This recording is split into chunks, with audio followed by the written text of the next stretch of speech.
The next, extremely important thing is an insight into the architecture of sleeping, similar to a municipal court building.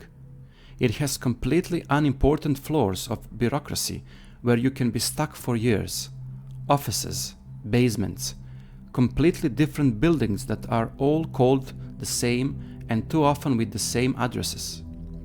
But they all always have one door and one room where you can get all things done, from building permits to utility affairs. And it all usually comes at a price, as does our special room from success. And that price is knowledge. Not what the bribe is, but to whom and how much you should give to get your stuff done. In other words, we need to know precisely what you are doing in your sleep, when you are sleeping, when you are dreaming, and when do you wake up. It is so necessary for us to find that one single door.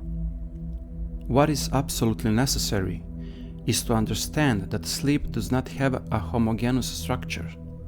It is a shift between two completely different states, which are distant from each other, almost as the waking state is distant from the darkness of deep and unconscious sleep. Our ultimate goal is certainly paradoxical sleep, that is, the REM phase, the name more widely accepted, although a case of misnaming to some extent. As the nature of such a state is truly paradoxical, I will use that term as well. There is nothing more magnificent than understanding the nature of that wonderful state of dreaming, which unlocks the depths of our being. The moment we are close to the tallest heights, we are completely stuck in the depths and darkness of unconsciousness. It is paradoxical that we touch God, facing Him with our backs. It is as if some tremendous force has left the gates of paradise open in human life, but has tried to hide the path to that gate, to conceal this state and drive it away from any conscious possibility of cognition. It is as divine providence had hidden the best possible gift to its stellar child, while forgetting where it had hidden it. That hiding is just a correct expression and the reason for this whole paradoxical movement. In primordial times, man was most vulnerable while sleeping, so the reactive mind did everything to enable self-defense system, making dreaming possible only when multiple protection structures were set.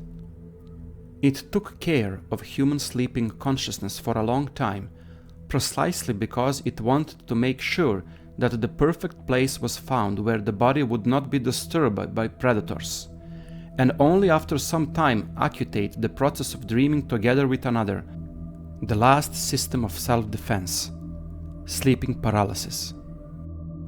Even today, we are left with this ancient mechanism in a completely similar way. During the REM phase, there is atony with the body of an individual being paralyzed from the neck down, leaving only the basic survival mechanism to work. It can be said that the organism is paralyzed during a brief appearance of the most vulnerable part of its existence, dreaming, or paradoxical state.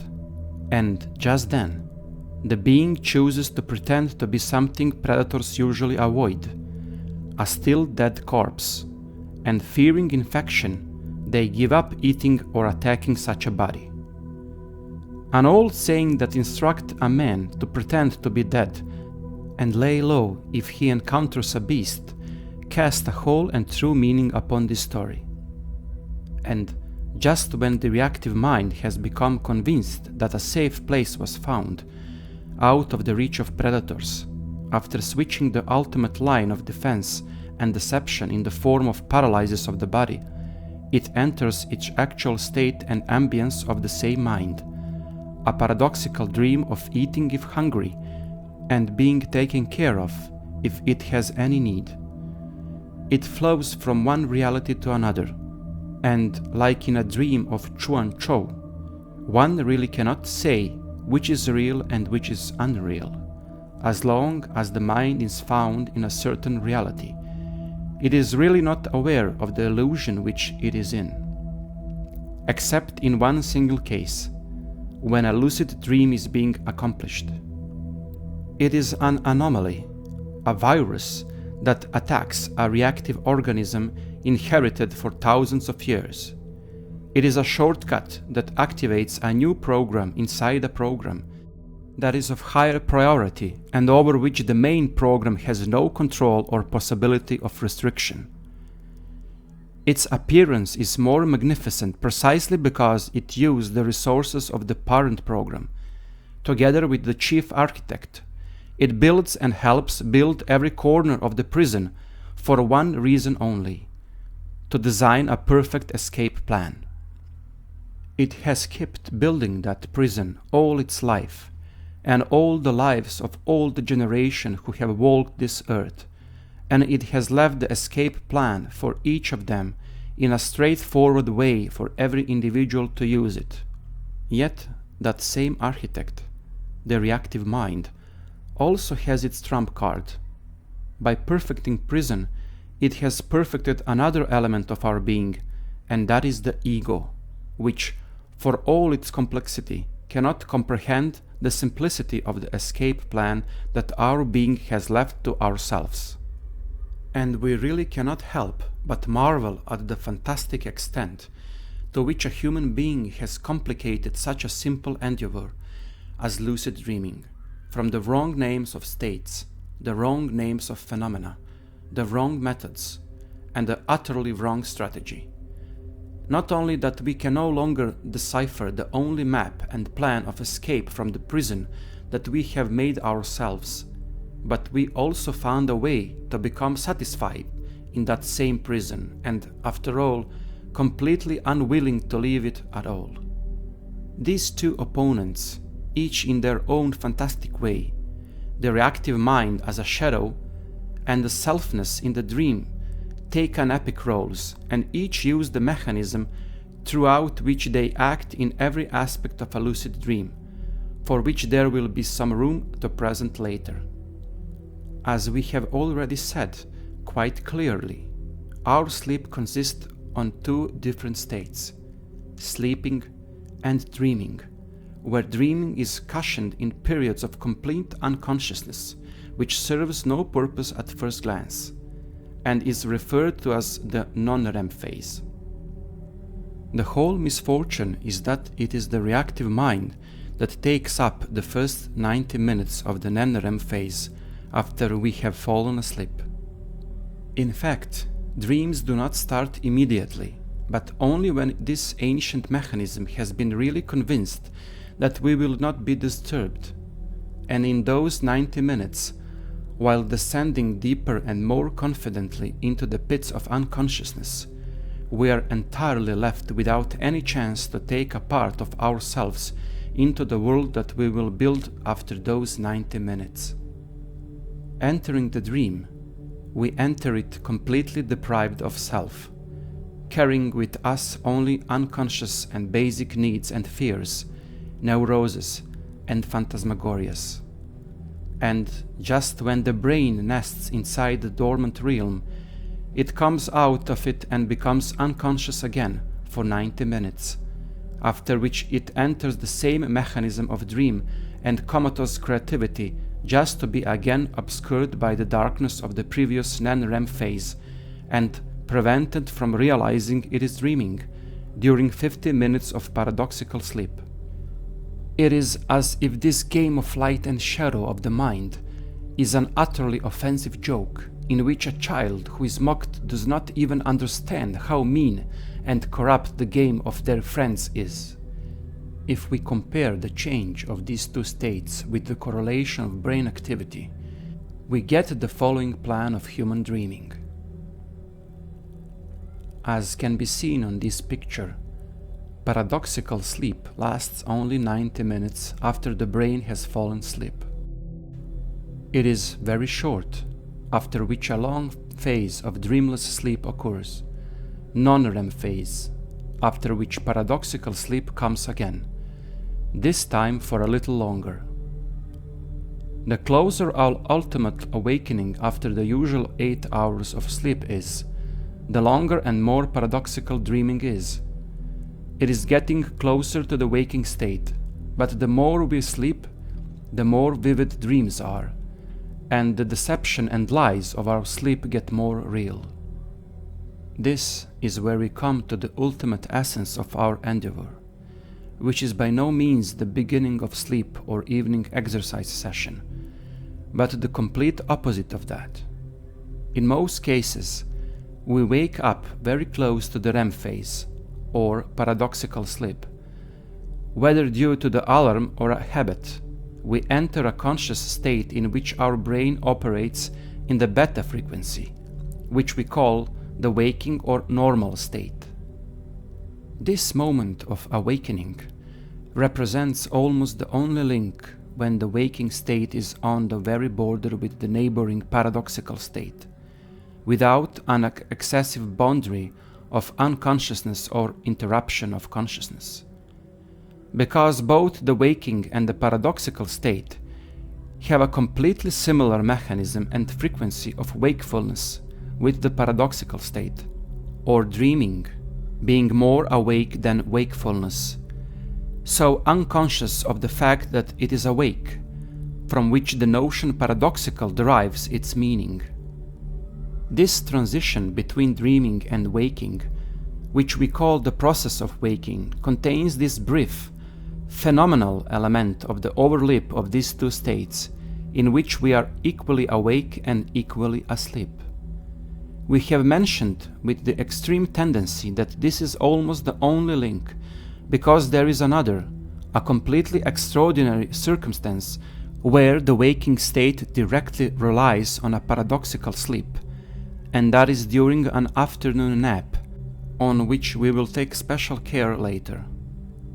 Therefore, all the illusion that this state can be reached through meditation, visualization, imagination, and all other usual suspects is, in fact, a complete detour.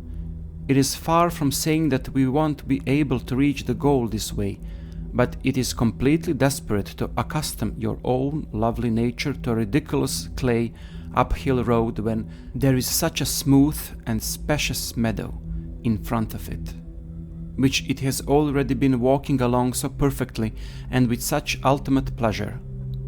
Our nature has done everything to completely cover these few moments with the fog of the ordinaries of life. We get up as soon as possible to look at what time it is and turn off the alarm. We get out of the bed mechanically, even if we have nothing to do.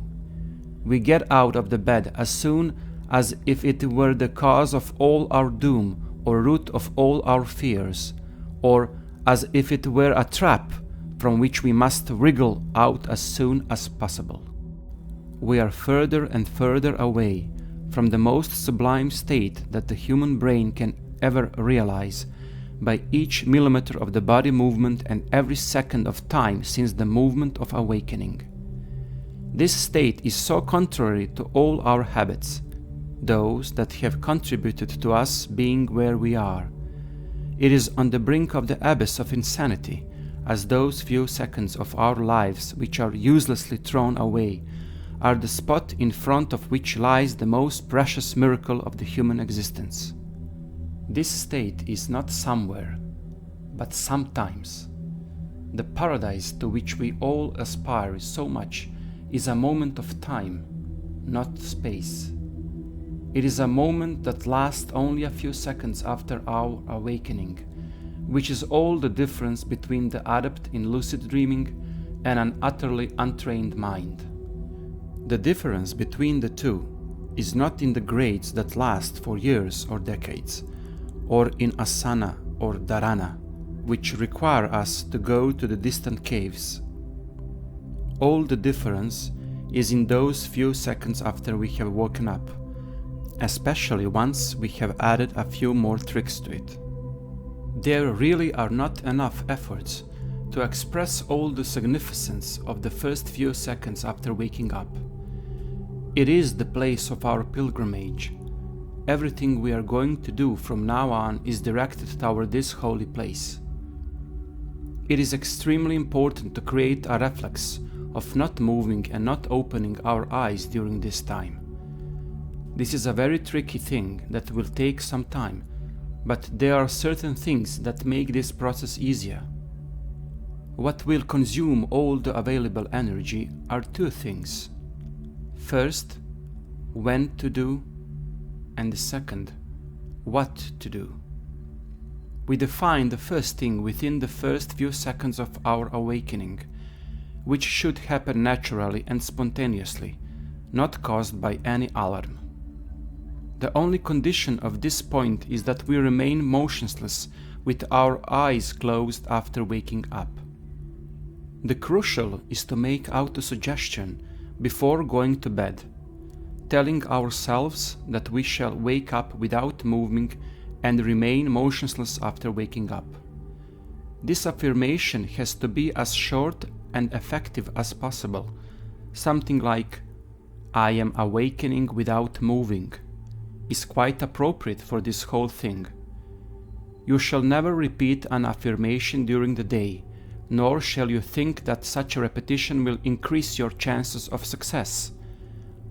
On the contrary, in this way, you are causing your being to resist and create a habit to interpret the whole affirmation as a routinely distant thing, which is absolutely unacceptable for us. All that is really needed is that the moment we go to bed, we start repeating ourselves the chosen affirmation. It is of great importance that the affirmation is made being convinced and having a feeling as if we have indeed awakened and that we are motionless all the time once we have woken up, suggesting that we are experiencing a false present. It is such a small detail that makes such a big difference from the mere hypnotic and parrot-like repetition of the suggestion. It is also important that from the moment we start making an affirmation until we have fallen asleep, we must remain in a single position without moving, thus giving importance to the idea of continuity of immovable position, which will eventually continue after waking up. In fact, with all these elements, we frame the immobility of the body and the continuity of the position of both sides of dreaming, both before and after the dream, providing additional inputs to our unconsciousness mind that will drastically increase the chances. Making an affirmation is glued to the determination not to move, so our body will remember the affirmation along with the position, which, being unchanged and motionless, reinforce the affirmation and intention to stay still after waking up even further, rounding off the idea at much wider and more compact scale. In a way, repeating the affirmation with a determination not to move until we have fallen asleep seems to lock information about the continuity of the position in the body, which will automatically turn on after waking up.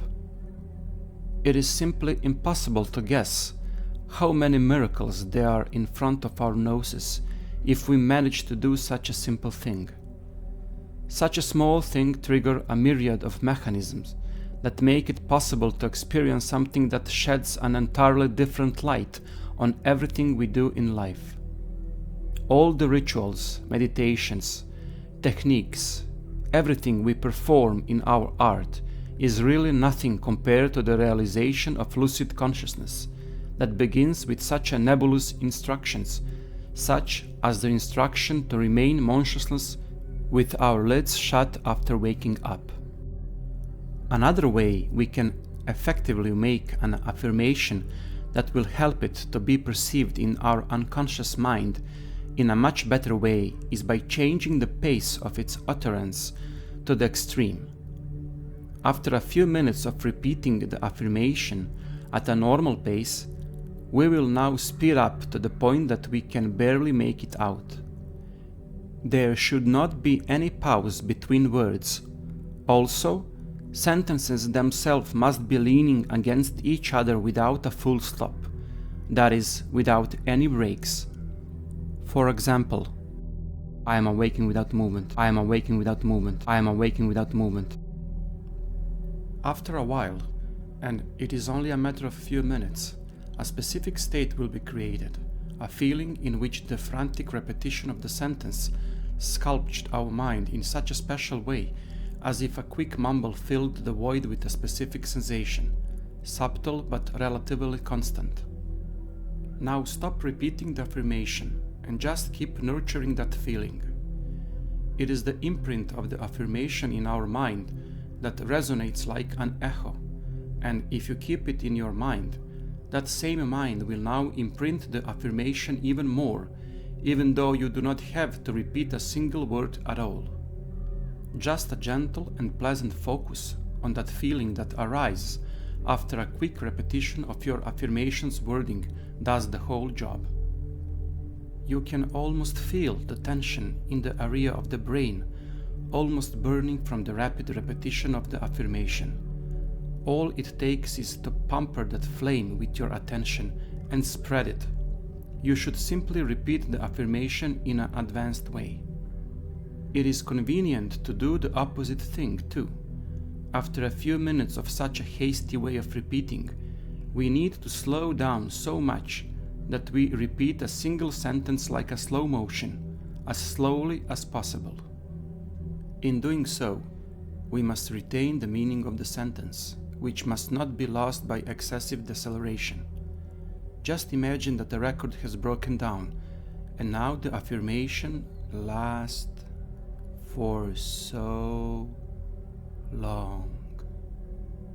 There is another extremely effective way that further imprints the affirmation in the mind. It is accentuating a word during repetition, with a different word accented each time, with full awareness of the word being uttered. I am waking without a movement. I am waking without a movement. I am waking without a movement. I am waking without a movement. This kind of repetition has a special effect on the mind, which now performs this whole command more diligently and much faster. The best for the aspirant would be to use all these methods to introduce his own ones, or to modify the above mentioned. The more various methods he uses, the deeper and more vividly the affirmation will be imprinted in his mind, and thus the more expanded it will be. Affirmation and the mind are like fish and a pond. One fish can be caught in a different ways, and the more different baits and rods we have, the better our chances are. Also, it is not enough to just catch a fish. We must equally strive to keep it alive once we have put it in the fishing net. Therefore, it would be not sufficient to repeat the affirmation endlessly, but to force our mind to receive and nest it so that it begins to bear fruit. The repetition that is too static and uninventive will bring what will later be noticed in our lucid adventures, and that is immunity to successful techniques. We must always and permanently make steps forward in our methods, constantly introducing new elements, constantly changing form and structure. Once he has found himself in a dream, the aspirant must move, constantly touch and feel the shape of a dream, constantly have an action that carries him further through the dream. Any stagnation, even holding your gaze in a vision for more than a few moments, leads to the collapse of such an experience and return to the waking state, which will certainly be discussed later. After working with the affirmation for a while, but in a lively and vigorously way, try to fall asleep but without moving, in the same way as you are expecting to wake up. All that can happen are two options. The first, quite likely, to wake up moving and opening your eyes, to get up and even go to the bathroom, or start preparing breakfast only to realize that you have missed the opportunity and that the affirmation was not that clearly imprinted to be able to attack the habit of moving and getting up. As soon as you realize that you have failed, go back to bed immediately, pretending to have just woken up and be amazed at how you find yourself motionless and with your eyes closed. Act that situation out as if it has just happened and as if you have achieved success. Pretend that you are very surprised, excited, and happy to have achieved stillness and closed your eyes. Even if you have made minimal movements after waking up, it is very important to calmly return to the position you got up from, as if you were reminding yourself of the command you were supposed to do. Then pretend to have woken up and that you managed to stay still with your eyes closed.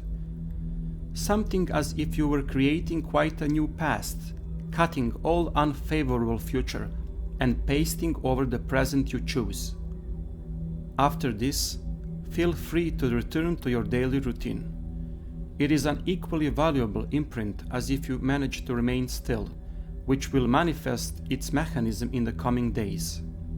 Every time there is a movement of the body because you have forgotten to stay still and with the lids closed, you do exactly the same thing. Go back to bed slowly, like rewinding a film, laying your head on the pillow as you have cut the time corridor of your failure, and now you are falsely inserting a new reality in which you have managed to wake up without moving and opening your eyes. Sooner or later, you will come across a second possibility in which you have invested days of effort. One morning, you will wake up and find yourself staring into the blackness of your eyelids, remaining still, instantly remembering that it should stay that way. It is a truly wonderful moment that will not bring you so close to a lucid dream, as it will show you a very clear path, the one you can follow. It will show you that the mechanism is starting to work. It is a special joy that spreads through your being once you have realized that your dormant structures are exactly the same as mine, and that the experience I am talking about will be the same as yours, you are just experiencing. You will almost feel that wonderful scent of a lucid dream which, literally, is only a few tenths of seconds away in those moments.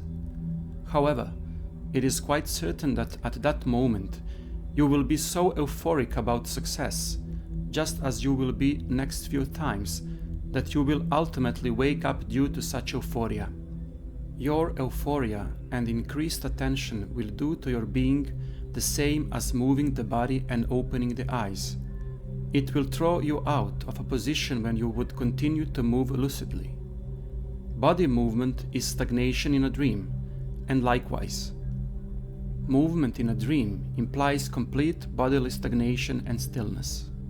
Repeating the affirmation should become your evening routine. In fact, whenever you go to bed, even during an afternoon nap, let it be your habit to repeat to yourself that you will wake up without moving and opening your eyes. This is by far the most important step in this whole experiment, and if the awakening happens without physically moving and opening the eyes, it can be said that success is largely guaranteed if the following steps are adhered to.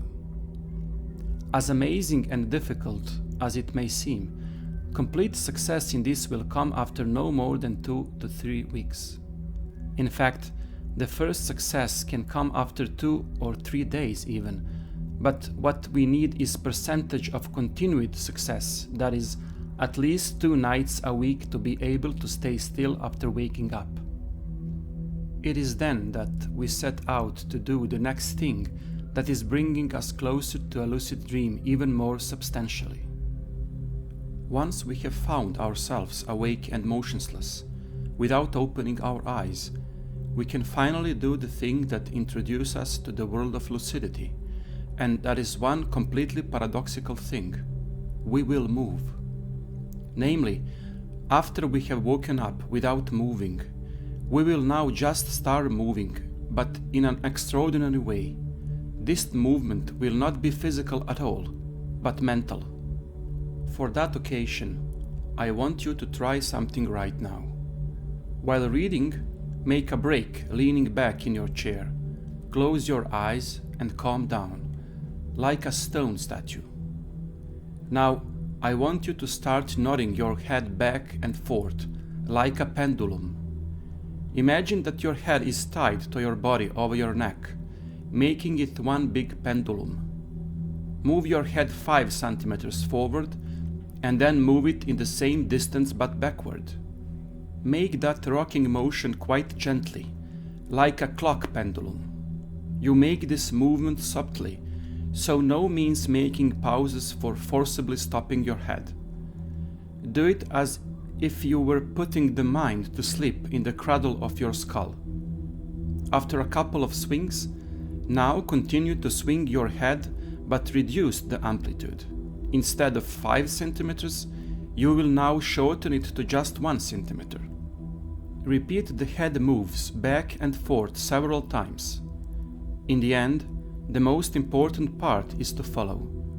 You will move your head minimally, reducing the amplitude of the head movement to only a millimeter as much as you can. That movement will be more a thing of your mind than you will actually move. I want you to honestly just think you are moving your head, not even knowing if you are moving it at all. Keep reducing that movement even more now, until it has become imaginary and your head turns static. Something extraordinary is going to happen. You will still feel that movement and that rocking as if you are really shaking your head. We need this movement, phantasmagoric oscillation. Such a movement is not performed physically but leads to a physical sensation of movement. It is so minor that your intention rather than your muscle perform it. You can now do the same by moving your head left and right, in exactly the same way and with the same procedure. First, do the physical movement for a while. Then reduce the amplitude of the movement until you finally start doing it in your mind. This false or phantasmal move is crucial to the whole process. Head movement is especially important, much more important than the movement of other parts of the body, because during the REM phase, the head contains the only body segment that is allowed to move, and that is the eyes, while from the neck down our body is paralyzed. We deliberately explain this phantom head movement before the next step, although it follows it, because its projection is already piercing your mind now, and like seeds, it has already started growing in the soil of your dormant nature. After waking up without moving, we will try to maintain enthusiasm and wait no more than a few seconds. We will notice a very unusual circumstance that happens to our body if we continue with immovability. After a few moments, we get a weird feeling as if we were tilted to the side. Our body sensation changed completely. We start feeling certain warmth. In fact, there is a wide spectrum of different events that all points to one thing. Our body falls back into sleep, while our mind stays awake. It doesn't matter what happens and how this change in experiencing your body manifests, as long as we feel that something strange is happening. Scientifically put, our body enters a state of sleep paralysis, which is the next step for a further descent into the regions of dreaming, ensuring that dreaming happens at all. Our brain, because we have remained motionless with our eyes closed, misinterpreted that we have woken up by accident, just as it happens many times during the night, where we wake up for a short time to continue sleeping without being aware of that. Therefore, this very event where we remained motionless with our eyes closed is enough to confuse our brain, locking the body and introducing the same dreaming procedure that it has been doing since we were born, and even more, since the dawn of mankind. Sleep paralysis is as much a change in the experience of the body as it is the experience of the psyche. In addition to the fact that we feel that something in our body has changed, very peculiar things will start happening concerning our observation. The first and the most important thing is the sonic hallucination, where we usually hear the voices of our loved ones whispering, speaking, waking us up, or asking us to move. We can hear a neighbor playing music, dogs barking, or someone turning on the television in the next room. However, all these perceptions are part of the same illusion and deception. They are in our head and really nowhere else. Many practitioners attach them epithets of importance, even crucial for their destiny. They consider the meaning of these voices looking for deeper connotation and analysis. But the truth is that these are only empty mental shells and indicators that we are falling asleep, and nothing more. After the first few seconds after waking up, remaining motionless, and after feeling the perception of the body change, we do the phantom head movement, the way we have learned earlier. Not in the physical way, minimally and with such a small amplitude that the rocking motion is not to be found in centimeters, but in our imagination. This movement is like a decoy, which bites a predator in the pond of the mind. At some point, this movement will hook up the mechanism of separation from the body, which will start taking place extremely quickly. This movement must be carried out resolutely and without ceasing. Separation can always happen and at any moment, so in the first half a minute it can seem that everything is entirely in vain, and a second later we can hear someone whisper, or feel a warm blanket falling over us, or feel our body bend or fall through the floor. It is of the utmost importance that this movement is consistently repeated for some time and that it never stops at any cost, especially if one gets the impression that nothing worthwhile is happening and the one should give up. This movement must be carried out for at least a minute or even two, and no matter how small chances may seem that something will happen, it has to be carried out persistently and without backing off.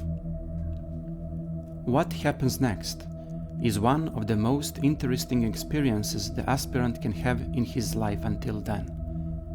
You will really start to move and have a genuine sense of that movement. Your sense of the body will be transformed into a feeling similar to that when a fly gets caught in a spider's web, or as if you are immersed in some gelatin, as if your dream body is connected to the physical by some phantasmagoric glue, and the movement you are performing will contribute to that glue losing its grip and letting go.